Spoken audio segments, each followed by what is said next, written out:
Welcome to Spacebar, mindful pauses for conscious conversations. My name is Yvette, and I am the daughter.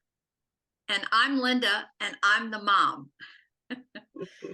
And today we have a very special guest continuing a conversation we had from our last episode, which is about shamanic journeying along with ketamine. So our special guest today to talk about her experiences with her own life and then also with many of her clients and patients. We have Dr. Carol Roberts.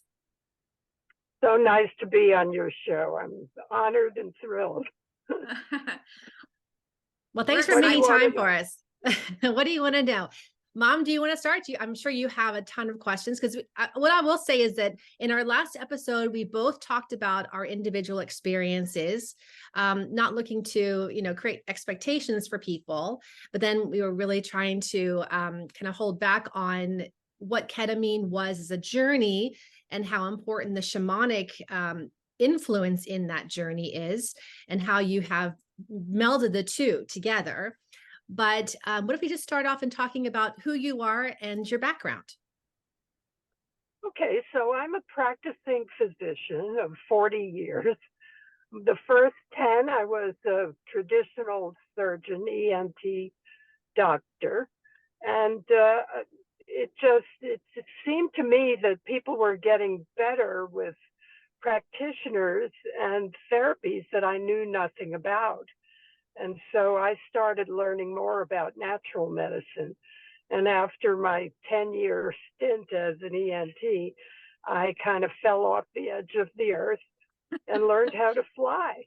And it turns out that they don't teach in medical school what you really need to know in order to help people in a fundamental way. We learn a lot about symptom relief, about ongoing drug therapy, but we're never told about the causes of illness and the things that will actually make these chronic illnesses go away once and for all. So it's been quite a journey. And part of that journey for me has been opening the mind. So some of you may have read Michael Pollan's book, How to Change Your Mind. Mm-hmm. He really cracked open the cosmic egg for many people because his research is so compelling and the stories that he tells are so fascinating that everyone that reads it wants to get into the psychedelic space. So me, as a physician who loves to open people's minds, has started using that tool in order to help people learn things and change and get out of their old habits of mind very, very quickly. Mm-hmm. So that's kind of the rough overview. So what details shall we discuss now? Well, one of the details that I wanted to discuss is I thought it was very interesting to me anyhow, that as a doctor, you have been involved with Alberto Villota, who is known for his shamanic work. So what got you interested in that aspect? Very important question. I cannot remember back far enough when I started asking big questions. I was a little kid. I wanted to know why I was there. I wanted to know what this world is here for. Nobody could tell me. And then I picked up Aldous Huxley's book, The Doors of Perception. Yes. And at the age of 14, I started my journey. So at that time, it was quite legal. This was many millennia ago, to order peyote from Texas. So I got a box of peyote buttons and told my parents some fabrication about why they were there. So they didn't look inside. And I tried eating one day, and it was so disgusting, I could not swallow it.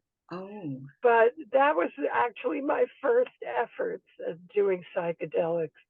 But the time it really worked for me was LSD in college, which happened to be Harvard in the 60s. And it was quite available at the time. And I had an 8-hour journey that just blew me away. And from that moment on, I knew there was more to this world than we can see, and that it was fascinating, and that we probably were, I mean, that I went on and on to find answers. I'm always been a seeker of truth more than happiness.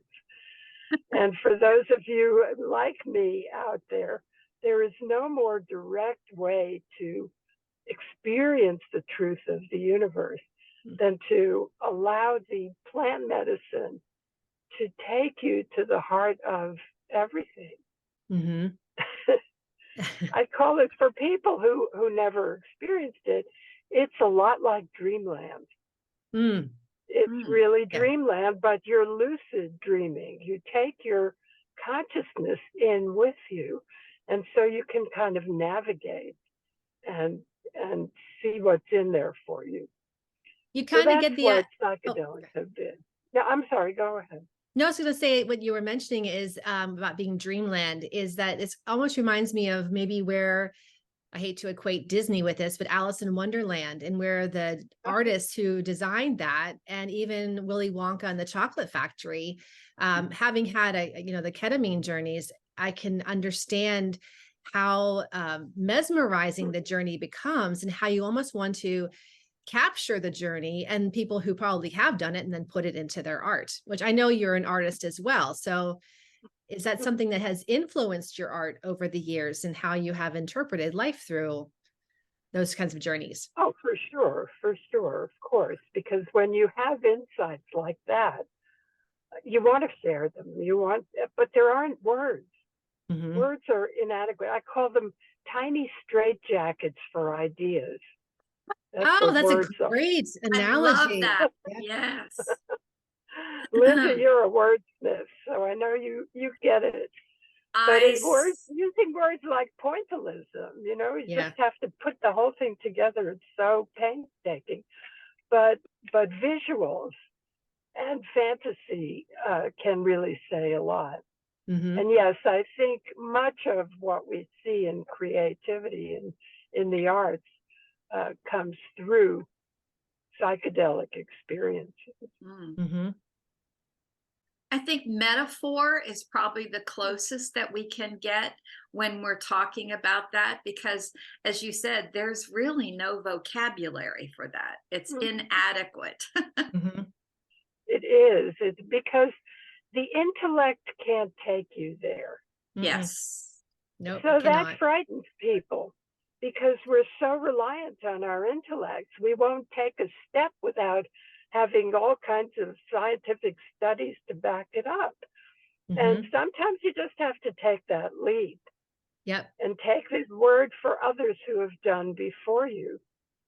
So, which brings me to the point, most indigenous cultures have some form of psychedelic experience that usually is shared by the whole community. In fact, the ancient Greeks had the Eleusinian mysteries for over 1,000 years. When all the elite of the community would go and indulge regularly. And that may be where their wonderful new ideas about democracy and about science and math and arts and the flourishing of the Greek culture may have come from that. I suspect that it did. Unfortunately, they've never found anything in writing that ever said whatever it was that happened in those Eleusinian mysteries. So we can assume they immediately destroyed it. Yeah. Because the church doesn't like that kind of free thinking. So a lot of people are afraid of it and don't want to do it because they think that it's a bad thing. And we've been trained to think that way because the government doesn't like free thinkers either. So when you break the rules, you can find out things and get in a lot of trouble. It is coming back now. It's coming back in a good way. Well, it's been said that, from culture to culture, we stand on the shoulders of giants, and, mentioning that the church didn't like, what they had done.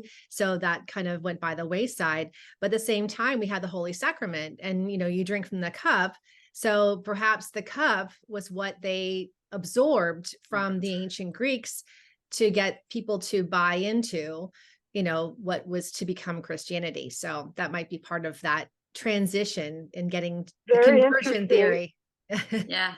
I read a book recently. I'm having trouble trying to remember its name, in which the premise was that the early Christians took the Greek sacrament with the medicine, and they offered that to the Greeks and the Romans in order to convert them.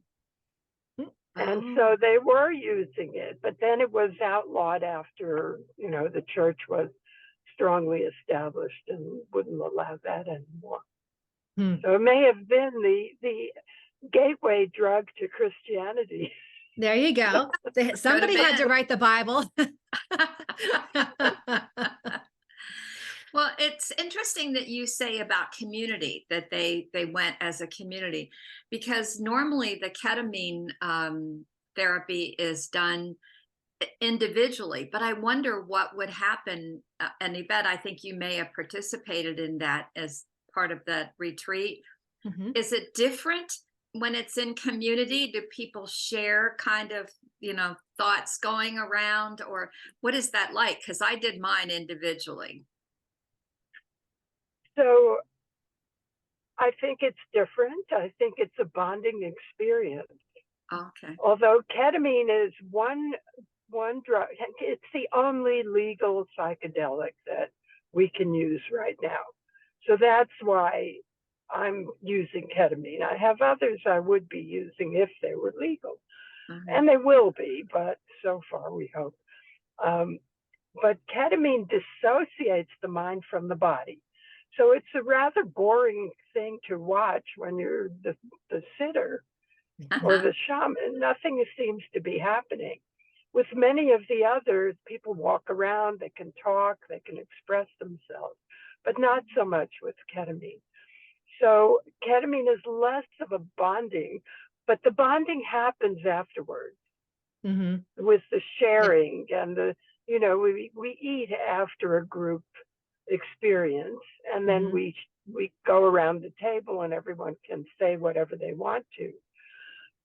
So yes, and certainly over the years when everything's been illegal, there was a lot of underground group therapy going on, and a lot of bonding happened there because, again, you're outside the box. Mm-hmm. And so that kind of puts you all in a space where honesty and other things can happen. I think group experience is special, but there's plenty of room for individual experience as well. Mm-hmm. Many people don't want to be in a group. They're, especially the first time, they're nervous about what's going to happen. They don't know who to trust or what to expect. And so it has to be individualized. So that's where I think the shaman work comes in. Mm-hmm. So you asked me earlier about Alberto Villoldo. He is the founder of the Four Winds Society. He's a PhD medical anthropologist who went to live with the shamans of Peru for 12 years. And then they sent him out to go back to his people to teach them.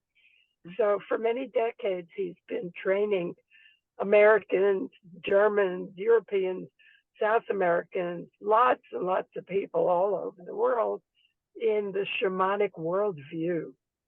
And it's a lot like the Native Americans. We are embedded in this world. We are not perched here in order to plunder it and rape it and destroy and ruin it. We need to learn how to work in concert. So one of the most wonderful insights of any psychedelic is that everything is alive. Everything has consciousness. Everything is trying to communicate with us. Mm-hmm. And in that state, you can hear it, you can see it, mm-hmm. you can feel the wonder of it all, and you can feel your own place inside it. Mm-hmm. This is our home. And it's a wonderful place to be, and we learn a different relationship with it. So that's the shamanic part. You don't get that in a sterile clinic with an IV and a headset and blinders and all alone. There's too many guardrails with that aspect. I mean, it makes sense because it gives someone a safety net so they can actually feel safe in the experience. But in reality, if you were in a community setting or if you were with an indigenous tribe, you wouldn't have those kinds of guardrails. Yes, you would have kind of a rules, and you'd have sitters who were there to observe. But in a clinic, you get the clinical experience versus nature. Right. But Mom, you were asking about the group experience, and what Carol was sharing about the indigenous cultures is back when I worked for Sunlines, we had Lauren McIntyre, who was the man who found the source of the Amazon River. And he sailed with us for 2 years, and he was phenomenal. And he shared this story. He had gone in, he discovered an indigenous tribe that had not been discovered. They were cat people, and they took their practices from the jaguar. That was their jaguar totem. So he discovers this tribe, and he ends up smack dab in the Amazonian jungle. His pilot, who had a float plane, who landed on the river, had to leave him because he was struck with malaria. He had to go back for treatment and left Lauren stranded in the middle of nowhere. So he had trinkets, and he attracted the tribe. He ends up in with them, and he did not speak their language, and they of course didn't speak English. And he said at one point he was sitting around the fire and they were passing the peace pipe. So I don't know what they were smoking, but I can only imagine. He said, because all of a sudden he came to realize that they had a telepathic language. And then all of a sudden he was part of that language, and he understood what they were saying, and they in turn understood what he was saying. And that all came around a campfire in the middle of the jungle. So he learned about their culture. They learned about him all through that peace pipe experience. So those opportunities are out there, but that's the average person would not get that, obviously. Well, you get what you get, and you get what you need. And your description makes me think. Anybody that has a dog knows that the dog will sit and stare at you until you do something. And the dog is probably beaming pictures at you and beaming thoughts. And we just are too into our verbalizing to actually get it. That's fascinating. I love that. I do believe that. I've had similar experiences where I could actually plant thoughts in someone else's head. Like I was coming out of my first LSD trip, was 8 hours long. I was starving. I had no food.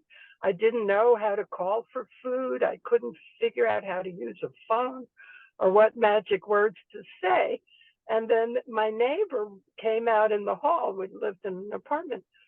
And I don't know, I didn't say anything. She said, "Oh, I'm going to get you some food. I have some extra food. Let me get it for you." Well, okay. And the very next day, I got myself a job doing the same thing, just beaming an idea into someone's head. And so got to move with a biochem lab from Cambridge, Mass. To San Diego, California. I think really magic happens around this stuff. And we have no clue how much of our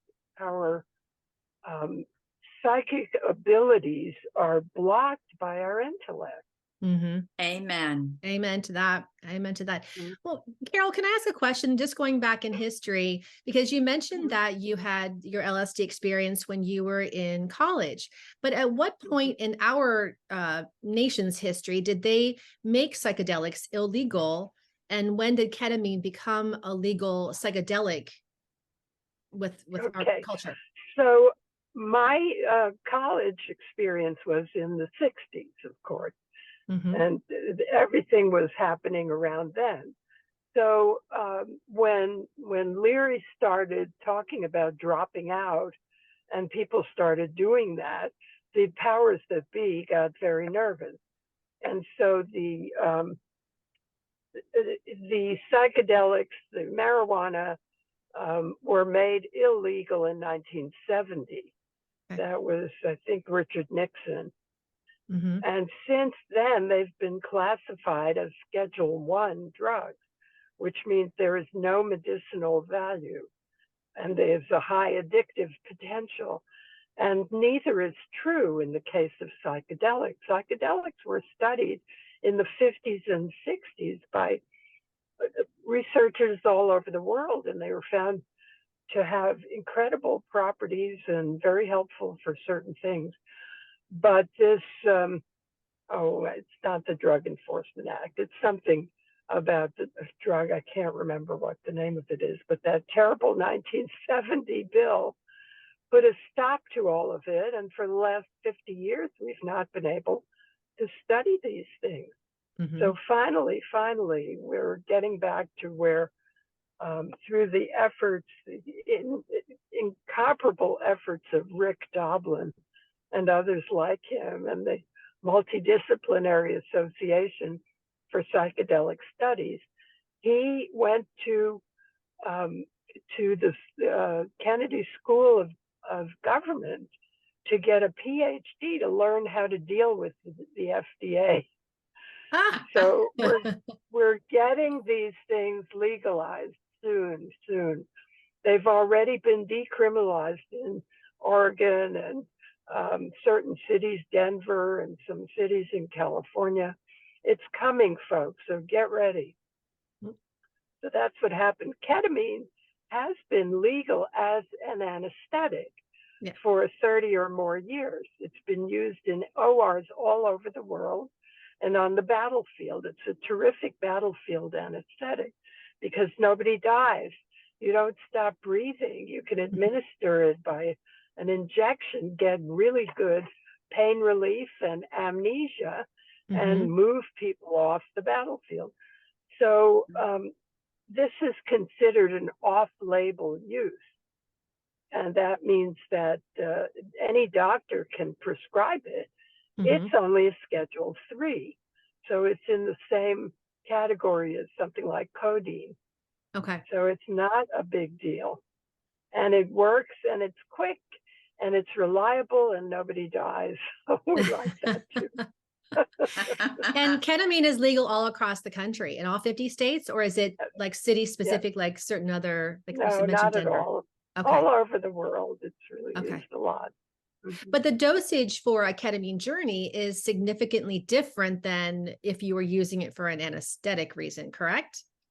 Exactly. So you can get anesthesia by bumping up the dose.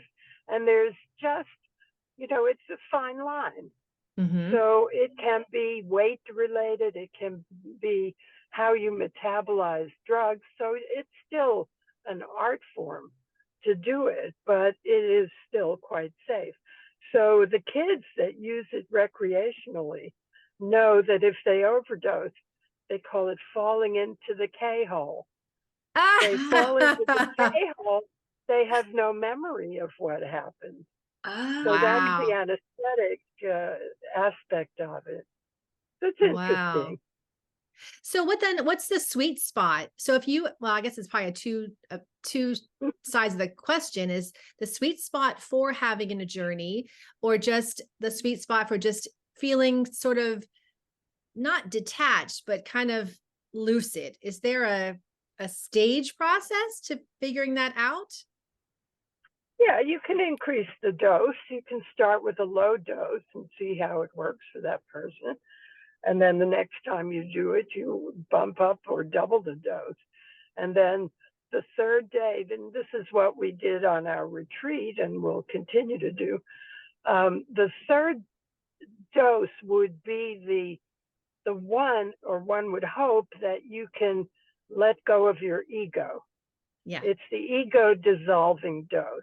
And that scares people, but they shouldn't, because it puts you in that God space. Yeah. It puts you in the cosmic consciousness.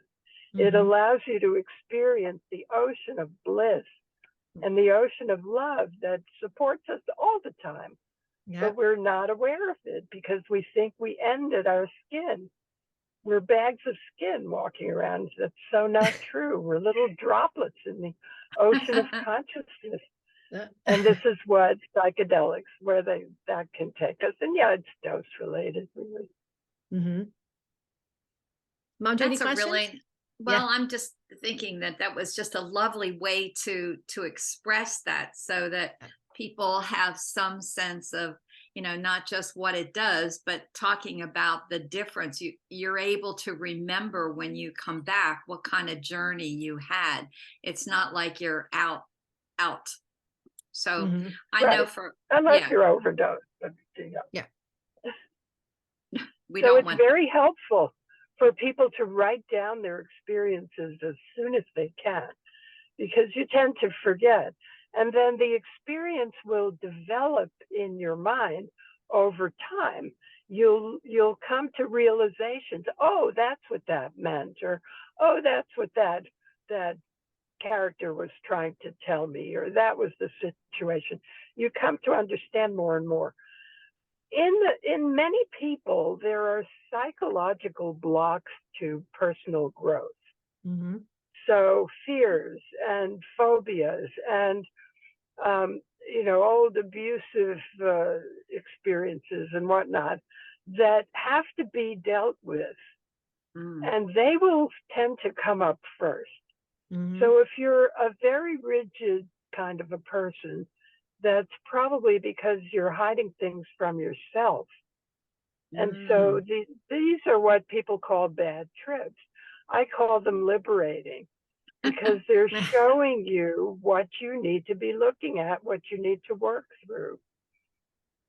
So to me, it's not frightening. It's an opportunity for personal growth. And that's what I try to help people realize with, my shaman stuff, Mm-hmm. also the doctor stuff. So for people with depression, it can be a magnificent instant relief kind of thing. It can really change that for you. They've been showing more and more that ketamine and others have a profound effect, even when given only once, and then sometimes repeated 2 or 3 times will really cement the learning. So they're far from addictive substances. Mm-hmm. Nobody wants to go back the next day and do it again. They have to chew on it and make it part of themselves, work with it. Yes. Mm-hmm. And then they'll come back later for another experience. So do you recommend a series for someone, if someone came to you and they just wanted to experience ketamine? Do you have a recommendation for how many times they should experience it? Or do you have a conversation with them trying to figure out what it is they're trying to achieve in the journey? Can you describe how you interact with your clients who come to see you for a ketamine journey? Yeah, so a lot of clinics will have a protocol that they use for everyone. You come 6 times, it costs you this much, you get this dose, and it's very cut and dry. For me, this is an exploration of the unknown. And so every person is going to require something different. So there are people who do it purely out of curiosity. And there are people who are doing it because they have a mental health diagnosis. So those people, I like to work with their therapist and ask the therapist when it's time to have another journey. Oh, but that's those great. people need the professional help to integrate the experience. Mm-hmm. But somebody who's just curious, they'll call again when they're ready if they want it again, and once may be enough. Mm-hmm. So I don't tell them in advance what they're going to do. You really let them guide their own experience with you. But I love Right. the idea that you work with the therapist. If somebody is working with a therapist to begin with, I love that, because the recommendation, and then as you mentioned as well, that word integration, because having had the journey, being able to integrate the experience afterwards with people who I felt safe with was extremely important. And it really helped me complete that journey. And it created the shift that I was seeking. So that was, for me, from my own experience, I really appreciated that. And you're not, you don't carry a diagnosis of any kind, Mm-hmm. but you found it helpful in modifying your inner world to some Mm-hmm. degree. Yep. Yeah, that's what it does for healthy people, for not healthy people, for everyone. It's a gift. It really is. And I can't wait till we have the plant medicines back again, because each one has its own personality and its own Mm-hmm. profile, and they're so interesting. Well, I was going to say, when I was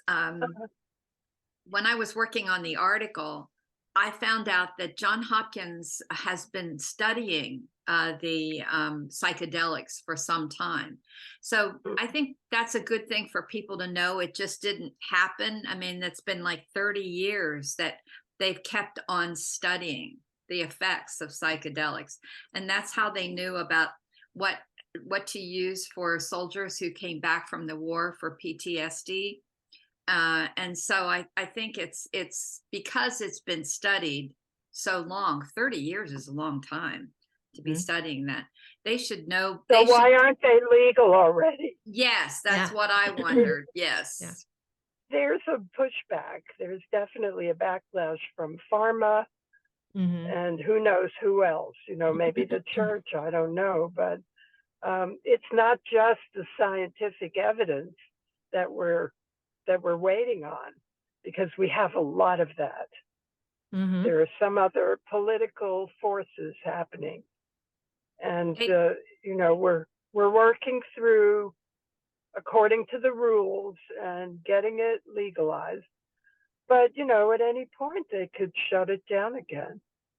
So I'm most interested in getting therapists to do the medicine, because then they will understand what they're recommending for their clients. And that's going to be a bigger pool that we can access. And then I think it's important for people like post-traumatic stress, military and first responders, to do it in a group where there are others who have similar experiences, so they can continue to support each other. So this is a real power tool to help them make progress in that regard. Absolutely. Well, you do become more of a free thinker once you've tapped into that. And then it becomes, who can I share this with? Like Yvette and I have shared, because we both had the experience. But there are people that you have to be careful with when you're sharing that sort of thing. Once upon a time that was true for me. Now I try to share it with everyone. So the book, I like to recommend Michael Pollan's book, because that's it's great. so beautifully, and he's got it on YouTube. They've turned it into a movie, and you can watch. Really? Yes, you can definitely watch it. YouTube or Netflix, I don't remember, maybe both. But there are certainly lots of interviews of him on YouTube. When the book first came out, it was groundbreaking. It was great. It's on Netflix. They have it broken down into segments. So it's like a mini series on Netflix. I've seen it there. Yeah. Oh, okay. So I know it's there too. Yeah. So that's probably a better option for most people than a book. Yeah. I know I can't read 2 pages anymore without falling asleep. Carol, what's your opinion about using ketamine for addictive behavior or addictions? Whether you're addicted to your ego or addicted to a substance, but how do you feel that ketamine is beneficial or not for people who have addictions who are trying to get through recovery? Well, there's a lot of work being done studying that, and they are finding incredible changes. People stop smoking, they stop drinking, they don't see the need anymore. They suddenly have a different worldview. So I'm not as interested in the neurochemistry of the thing as I am in the consciousness raising aspect of it, because it's really consciousness that we're changing. And, you cannot duplicate that by giving drugs or neurotransmitters. This is a mind-opening intervention. And so just to talk about the chemistry of it is absurd. You have to talk about what happens to someone's thinking. How do they change their relationship to other people and to their environment and to the planet and to God? So it's far more than neurochemistry. And really all we're getting right now is the neurotransmitters. Yeah.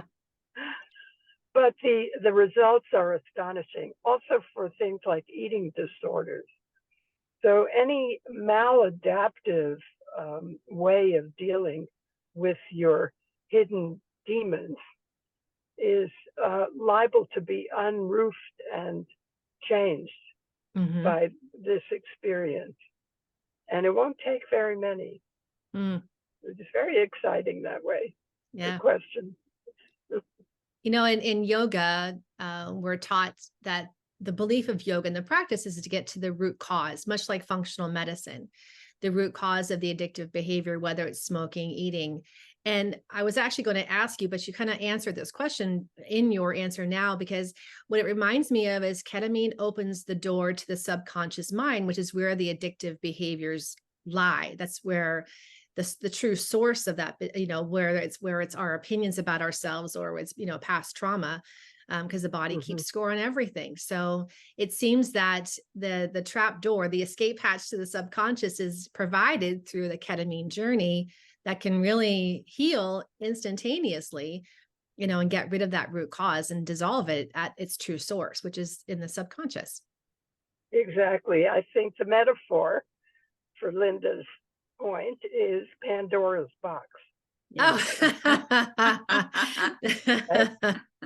Flip open the trap door and all of a sudden crazy stuff comes flying out, but it doesn't stay there. It's not there anymore when you're done. And what's left is hope and love and good things. I love that. I do too. It's like you shake the box up first and then everything flies out. I bet.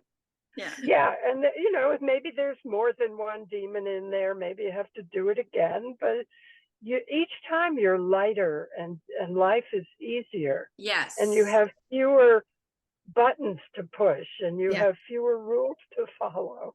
Yep. So it's quite amazing. I was going to say that the gentleman who has the clinic here in Bonita Springs, who does the promotion for them, he said when he started, he had tried everything. He had been in rehab numerous times and nothing ever took. He said, I was addicted to everything: food, booze, drugs, whatever.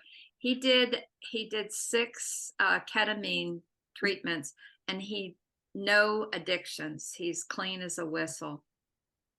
That's pretty impressive. He said he weighed 300 pounds and now he's just, he looks very fit. So it works. It is. It's miraculous.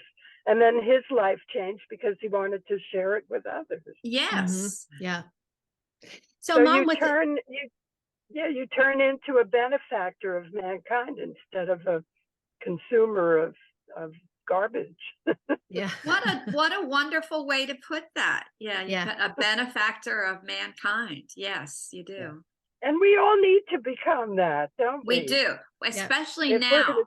Especially now. We really do. And we don't have a lot of time. No. Nope. That's why I decided to offer this, because it is a quick fix for a lot of misconceptions about us and our place in the world. It's like we have to go into the darkness, our own internal darkness, the shadow world that we have, trying to cut Pandora's box, but go in and turn on the light so that we can actually be the light that we were born to be, as the light of God. That's exactly. So, for us, that's old news. But for most people, it's something they've never thought about before. Mm. They're busy protecting their wounds, and instead of healing them. Yep. And they could be so much happier if they would just let go of that. Take the risk of walking into your subconscious and see what's Yes. there and let it out, because it's really gnawing away at you and keeping your life from being what it could be. Absolutely. Absolutely. Well, Carol, I'll put your website into the body of the write-up for where people can contact you for, because you'll do in-home experiences for people, correct? I will do that. I love doing that because I don't think the clinical context is the happiest, the most comfortable, or the safest for people.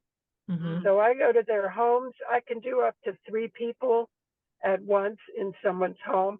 We also do group journeys in Sarasota regularly, and we're also offering these retreats for therapists, weekend retreats, where they can safely experience the medicine and get to know what it is that they're looking at for their patients. Mm-hmm. So it's Transformational Medicine Incorporated.net, transformationalmedicine.net. Okay. And I'll put the actual link in so people can just, click on that and go to it. I'll add Michael Pollan's book. And what else? I'll also a link to Albert Vilova. I'll put a link in for his Alberto work, the Four Winds Society, and also Aldous Huxley, The Doors of Perception. That was my gateway book. Yeah, I wrote that one down. So I will definitely, and also even Rick Doblin's work, because I think that's really curious that this way people can help him fight the good fight to get these things legalized in order to help people become, better versions of themselves, really who we were truly born to be. We also need to put Carol's book down. Carol, what's the name of your book? The one you wrote? My book is called Good Medicine, A Return to Common Sense. Yes, that needs to be on there too. Okay. Great. Yes. All right. Well, it's been great fun. Thank you so much for the opportunity. Oh, we're glad to have you. I think this was one of the greatest things that we can do right now for people is for them to realize the truth of who they are. Mm-hmm. And so that they can wake up and help the earth before it's too late. Right. Exactly. Yep. Help humanity. Exactly. Yep, absolutely. This is our only planet. This is it. There's no planet B. No. Nope. Right. Nope. No. Well, thank you for joining us. Yep. Thank you very much, Carol. Thanks to both of you. You're welcome. Keep up the good work, ladies. We will. Carol. Bye. Bye. Bye-bye. Actually got to thinking about something that when she was talking about the telekinetic, with indigenous tribes, and I shared about Lauren, they were passing the peace pipe, but I remember something from when I worked on board that had nothing to do with a peace pipe, but still being able to connect. Do you remember when I was on the Rotterdam, and I had gone to my cabin and I went to go take a nap. And in my nap, as I was coming out of my nap, you came to me and I heard you call my name. Mm-hmm. And in that turnaround day, I called you and I said, that was so strange. I was taking a nap on this day, and this time is usually really odd. I could hear you clear as day. It was as if you were my alarm clock. I heard you that clearly in my dream. I was lucid dreaming. I thought I was lucid dreaming. And then in turn, you said, I actually came to your room and you were taking a nap and I didn't want to disturb you. So I left. I gave you a little kiss on the cheek and I left. And that's proof to me that telepathically you can join with someone on the other side, because you were in the Mediterranean, weren't you? I think. No, I South was America. in Hawaii. No, I was in Hawaii. So I was out in the Pacific, and you were in Boston, and different Yes. time zones. I mean, was so surreal. And I Yeah. mean, I was taking a nap. It wasn't as if I was, smoking peyote or doing whatever, a peace pipe. And I somehow don't think you were either. No, no. But that was interesting that we had that experience and we both had it. So it wasn't a figment of our imagination. No. It was actually, I was just sitting and focusing on imagining with my eyes closed. And I was imagining that I came into your room and it happened. Yep. Absolutely. Absolutely. Yeah. Well, I'm glad we have had that opportunity to speak to Carol. And I think with our next episode, we can open up with any reflections that we may have, come to after, the fact, to marinate with the things that she shared. So I think we can just wrap up our episode for today, unless there's something else you want to share. No, I can't think of, the only thing that I can think of is that I've read so much about the Aleutian mysteries, because the whole community went to have these on a particular day, but they've never determined what it was that they did there. It remained a mystery because no one was allowed to write it down. Yeah. So it really did make me think about plant medicine, which is probably maybe what they had then. Yeah. And who knows what it was, but it has such an ability to open up your mind to something and do away with your fears. And for my anxiety, it was a big help. Yeah, absolutely. Absolutely. Well, I think we'll hold off from continuing to reflect on Carol's conversation till we do our next podcast, our next episode. So thank you to our listeners for joining us for today's episode with Carol Roberts. My name is Yvette. I'm the daughter. And I'm Linda. I'm the mother. And today we are always Spacebar, mindful pauses for conscious conversations. So thank you again to our listeners, and stay tuned for our next episode. Don't count the days, make the days count.